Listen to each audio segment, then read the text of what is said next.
Ben alors aujourd'hui c'est polenta au menu. Alors je vais vous montrer comment on fait la polenta. Voilà. Il faut 2 minutes, c'est vraiment très facile. Mais je vous montrerai aussi comment on peut la présenter. Il y a 2 façons de la présenter. À la je m'enquiquine pas, ou alors je m'enquiquine. Voilà, on verra un peu ça. Alors dans un premier temps, j'ai simplement mis 1 litre de lait à chauffer, d'eau à chauffer. 1 litre d'eau. Dans laquelle je vais mettre une cuillère à café de sel. Si tu veux. Voilà, une bonne cuillère à café de sel.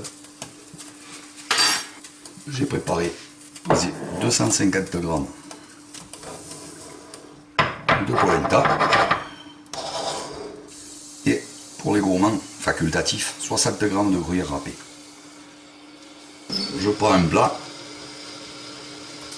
qui peut aller au four. Si on veut la faire après pour la première méthode, je prends un plat, même voilà un stock dans un plat qui va au four, c'est tout. Je mets un peu d'huile ou du beurre fondu. Alors moi j'aime l'huile d'olive, donc je mets de l'huile d'olive, sinon vous mettez de l'huile neutre, soja, tournesol, arachide, pépins de raisin, ou du beurre fondu, c'est encore plus goûteux, selon les goûts de chacun, ça c'est pas important, c'est juste pour qu'elle glisse et que ce soit des moules. Ça glisse très bien, juste un peu de gras, ça glisse très bien en plein temps. Alors, pendant que mon bout, je vais mettre 15 à 20 grammes de beurre dedans, enfin bon quel goût, de préférence.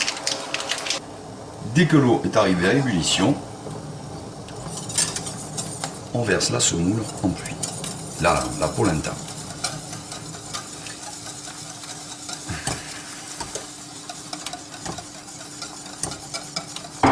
Et on remue tout le temps. Pas besoin de remuer comme un malade, mais ça accroche, donc on remue. Ça va aller assez vite. On peut baisser à ce moment-là. Ça va glouglouter un peu partout. Moi je retire un peu du feu pour éviter d'avoir des projections jusque chez le voisin. Voilà. On voit que c'est pas la peine en fait de laisser sur le feu parce qu'elle va cuire en 30 secondes et gonfler même hors du feu.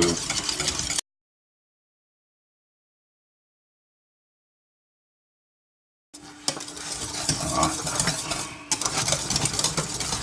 C'est vraiment très rapide à faire. Voilà, là c'est déjà prêt. Quand elle se décolle comme ça, hop, elle se décolle toute seule comme ça, elle est prête la polenta. Voilà, pas plus. On arrête le feu. On met notre gruyère râpée, si on veut, facultatif, ou on peut le garder pour mettre dessus. Et on peut faire les deux, dedans et dessus, pour faire gratiner. On fait rapidement. On fait rapide parce que ça moule, ça durcit assez vite la polenta. Et donc, une fois qu'on a mélangé le gruyère, on va aussitôt la verser dans un plat, préparé avec l'huile.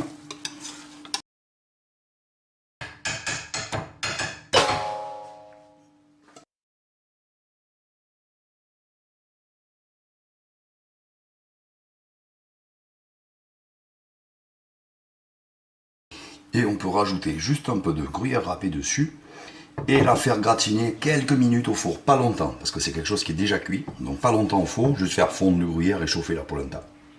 Première solution. Deuxième solution, on laisse refroidir la polenta, qui va former un bloc bien dur, c'est quelque chose de compact, qu'on peut carrément démouler et détailler en morceaux, ou couper à l'emporte-pièce, des jolis bouts, machin, pour faire un truc pas mal, quoi.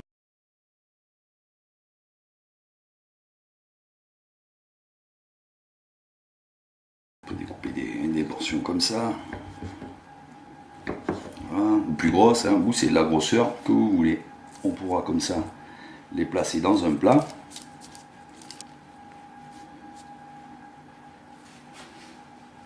On a la solution de l'emporte-pièce.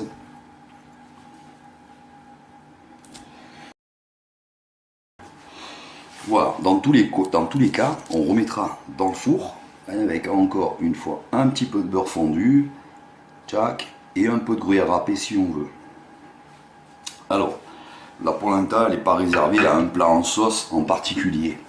Tout ce qui est en sauce, la polenta, elle ira avec. Que ce soit de la dope, du bœuf bourguignon, du porc, du poulet au curry, tout ce qui est sauce tomatée absolument aussi ira avec la polenta.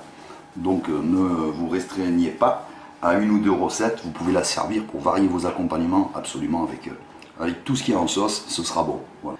C'est fini et je vous dis à bientôt pour un nouveau tuto ou une nouvelle vidéo. Ciao les amis et bon appétit à tous.